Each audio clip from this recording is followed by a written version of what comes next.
From the bottom of my heart, you guys, thank you so much. Thank you for watching. For watching this guy's channel, Jody's channel. Jody's Corner. No. My favorite. Thank you so much.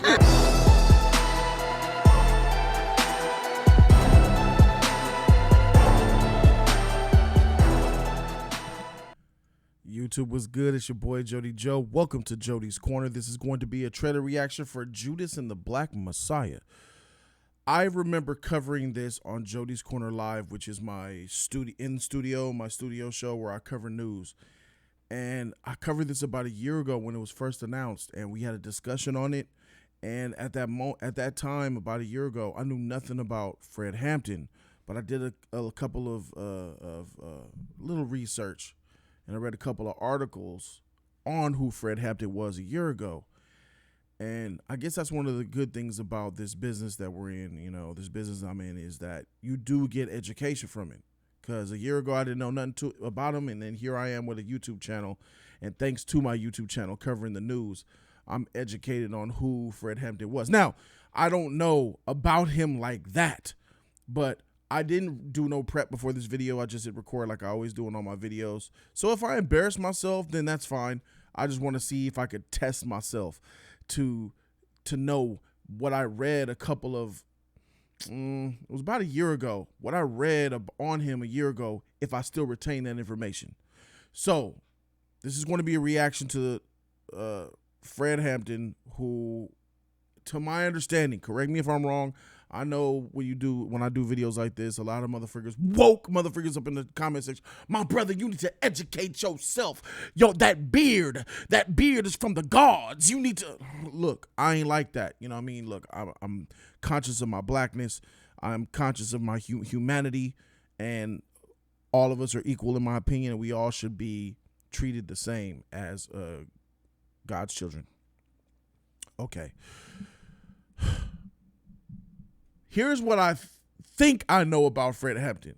Fred Hampton was an activist, member of the Black Panther Party. You could say he was the number 2 in the organization.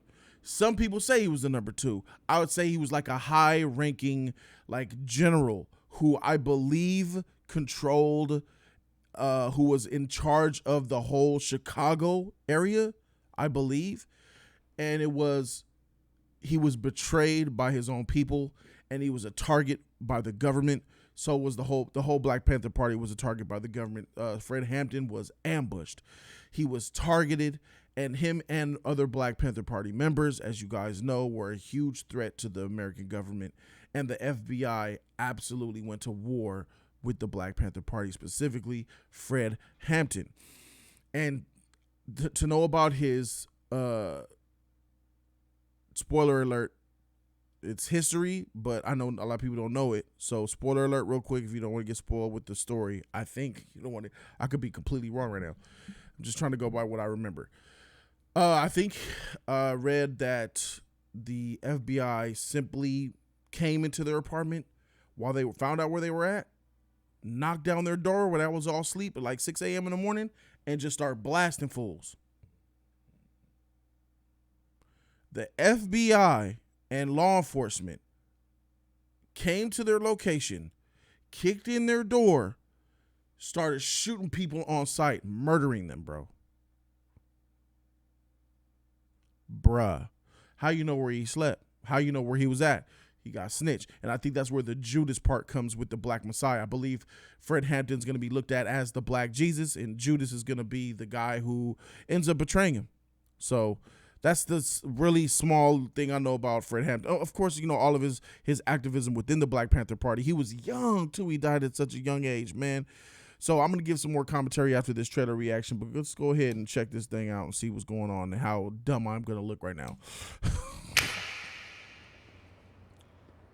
Deputy Chairman Fred Hampton of the Illinois Black Panther Party. Repeat after me.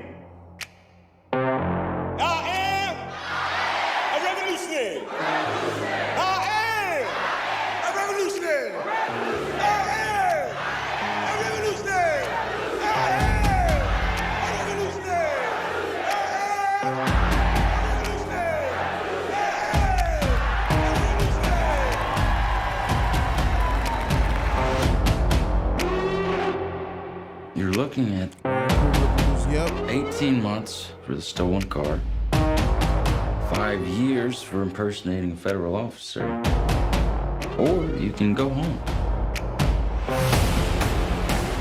The Black Panthers are forming a rainbow coalition of oppressed brothers and sisters of every color. Their aim is to sow hatred and inspire terror. I will learn all that I can. These ain't no terrorists. You can murder a liberator, but you can't murder liberation. You can murder a revolutionary, but you can't murder revolution. And you can murder a freedom fighter, but you can't murder freedom.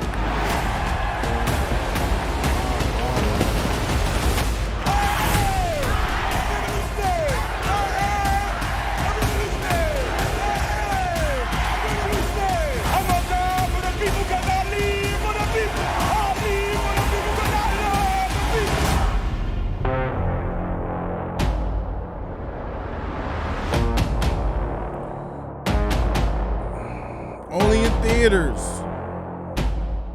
Hey, they said only in theaters. Look at that. Shoot. All right. What a powerful trailer that was, man. Didn't give away a lot at all. Just shows the struggle. A lot of people kind of forget or don't know that, the Black Panther Party was the ones who helped create the free meal program. So all the kids who really have those lunches to eat at school, they need to thank the movement of the Black Panther Party. So let me tell you something, man. Back then, bro, there was, everybody had their thing. We had the Civil War, the Boston Tea Party, the Mexican Revolution. The Black Panther movement was our thing. And it was a thing that was, in the American government's eyes, the most dangerous. Nothing scared them more than united black people with a purpose, organization, and a cause. So the United States, imagine where we are in 2020, where Black Lives Matter and all the people are paying attention to equality and, how black people should be heard and treated fairly. Imagine just a few decades ago, the United States of America put out hits on Black Panther Party members because they wanted to make their own party. They wanted to make their own political conglomerate. They wanted to make their own laws. They actually challenged the patriarchy of this nation. That was something that the United States was not going to tolerate with their terrible, evil, bigotry ways. They murdered black men to end murdered, or they gave them frivolous charges, threw them in prison for all their life, 80 years, 100 years in jail, locked them up. And there's some people still doing time from getting arrested 30, 40 years ago, 50 years ago, 40, 50, 30, 40 years ago. A lot of them got taken out in the 70s. So, dang, the 70s was 50 years ago. I'm thinking about that shit right now. God damn.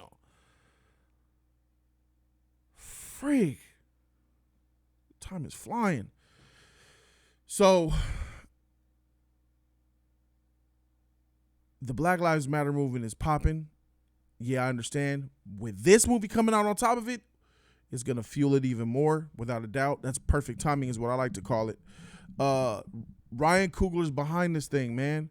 Is Ryan Coogler trying to be the new Spike Lee, or is he doing his own thing? Is he making his own lane for his, is he, because Spike Lee fell off. Is Ryan Coogler prime Spike Lee? Is he making these woke, amazing black power movies, to help inspire us? Black Panther, followed by this, and Fruitvale Station, Black Panther, and then this? That's a pretty, well, he ain't directing this though, so I'll say that. He's producing it. But still, man, Daniel Kaluuya looked like he transformed himself. Daniel Kaluuya knows about the importance of his role. I could see it in his eyes and his performance. So it's really scary to know that just a few decades ago, they were murdering us by calculated plot. Like in the FBI headquarters, a whiteboard with Fred Hampton's name on it. All the arrows point to him. How we gonna kill this nigga? Imagine that. FBI headquarters. Hi, everybody. Good morning. Welcome. Sit down. Hey, how you doing? All right. So we got to kill this nigga here. He keeps eluding us. This Fred Hampton. People say, well, we got a guy who says they know where he'll be next week. So you guys be on guard. Alert the Chicago PD. Rumors are he's in L.A. We'll make sure that we have people over there in case he wants to. I'm telling you about this piece of scum. He represents progress. We do not want the progress. You murder him on sight. Guns ablaze. Imagine that. That's crazy. Because powerful, motivated black men who are prideful, and the number one trait that the Black Panther Party had that was eventually their downfall, but their most amazing, positive, forceful weapon was that they were organized. So many niggas around here ain't organized. Black Lives Matter movement. Look at that shit. Yeah, you see some great things happening, but you see some dumb motherfuckers too, don't you? Burning buildings, fighting, beating the shit out of people. Bruh. So the Black Panther movement, from what I've seen, has done lots of good. It was radical, so they do have controversial. You harm me, I harm you, motherfucker. Like, what's happening? I ain't finna just let you beat me, bro. We gonna throw these hands. Let's go. So a lot of people will see that as, but I see it as defending yourself, fighting for your life, because if you don't fight back, sometimes back then you will die. So, and I understand, but it was that organization and it was that movement that got them shut down. And it's scary to know that, like Malcolm X, he was murdered by his own people. He was betrayed by his own people. You know what I'm saying? And just like Malcolm X, I believe the federal government did a deal with higher ups above Malcolm in the nation to get this nigga out of here. That's why there were no police when he did that speech. Around, there was like 2 police cars around the whole city when he was doing a speech, when normally it's packed full of cops waiting for something to pop off. Like, if you look into the history of how Malcolm X died, bro, that was orchestrated, and not just by the nation. That was orchestrated, I believe, backed by the government to get this nigga out of here. And it was only possible. And you know what I'm saying? Like, if you really look at the situation, it was only possible from having a traitor within. Malcolm X had traitors within. They were attempting to kill him within his own organization. Fred Hampton was killed because of traitors, this Judas motherfucker, within his own organization. Only when your sheet is tight, only thing that breaks you down is if you implode from within, bro. And that's what they exploit. I've been betrayed, so I know what it feels like. It hurts like a motherfucker, and it's sad. It's depressing. And let's talk about this title here, Judas and the Black Messiah. The story of Judas and Jesus. Judas was one of Jesus's most faithful disciples, and he knew and had faith in him. And even in his darkest time, he betrayed Jesus, and Jesus was persecuted, tortured, beaten, spit on, nailed to a stake, and eventually killed because he was betrayed by Judas Iscariot.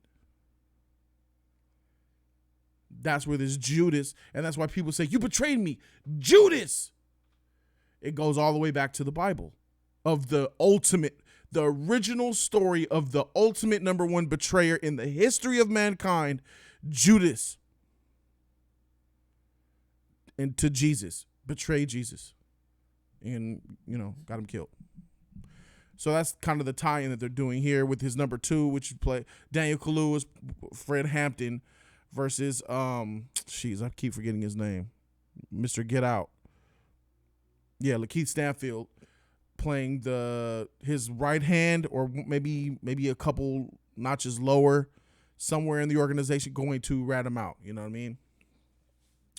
And this is a really good casting on the part of whoever cast it. Ryan Coogler, maybe casting director, whoever he hired.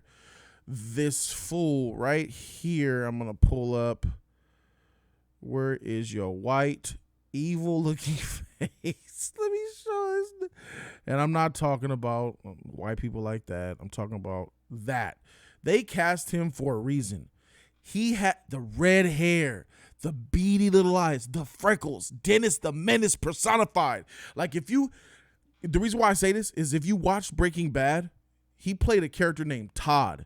And the evil within Todd, the blank, red-headed, bluish, green-eyed, blonde eyelash, Dennis the Menace, evil-looking freckle motherfucker that he was in Breaking Bad, that's, as a black man, when I think about a pure-looking racist, he fits the model. If I see him, if I'm driving in Kentucky somewhere or Alabama, and I get pulled over by a cop, and he looks like that, I'm like, oh, fuck, just found a Klansman cop. Hello, sir. I'm doing the whole process. Hands on the steering wheel. I ain't gonna move nothing. I ain't gonna move nothing. Don't lynch me today. And that's why they cast him. He has that look to him. He has that I'll lynch you nigga look. And that's effective here because you want that face. You want that image that the audience is going to end up hating. You know, you want us to hate, not that he's white. You want us to hate him because he's racist. You want us to hate him because he's trying to take down the whole movement. You want us to hate him because I know he's going to do some illegal, shady shit, evil shit in this movie. Like what he's doing in this scene here. Hey, yo, got a couple years here, a couple years there.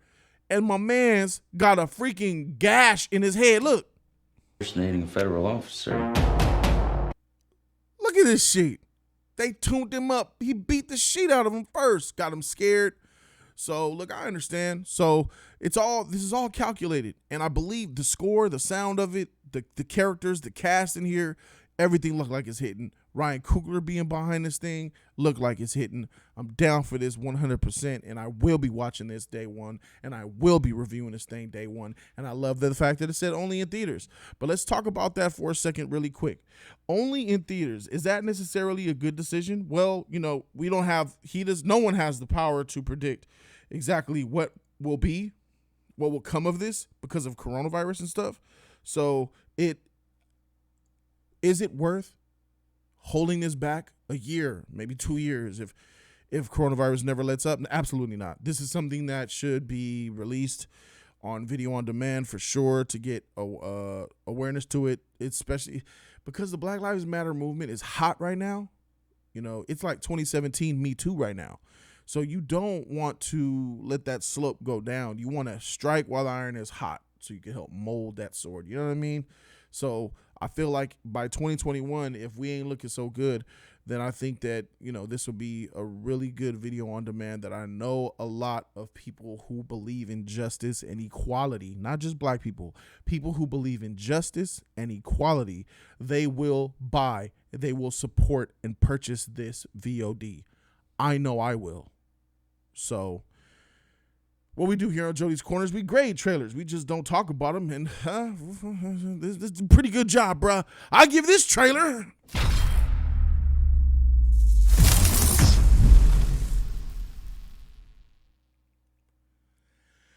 The trailer gets the ace of spades. This is an A trailer, top-notch quality, look great. The score, the sound, the tension that I felt, the passion, the nice edited clips that show just enough for me to want to watch this very much. So thank you guys so very much for watching. Put down in the comment section what you guys think. Let me know what's up down below. I'm Jody Joe, and I'm out this thing, man. Deuces.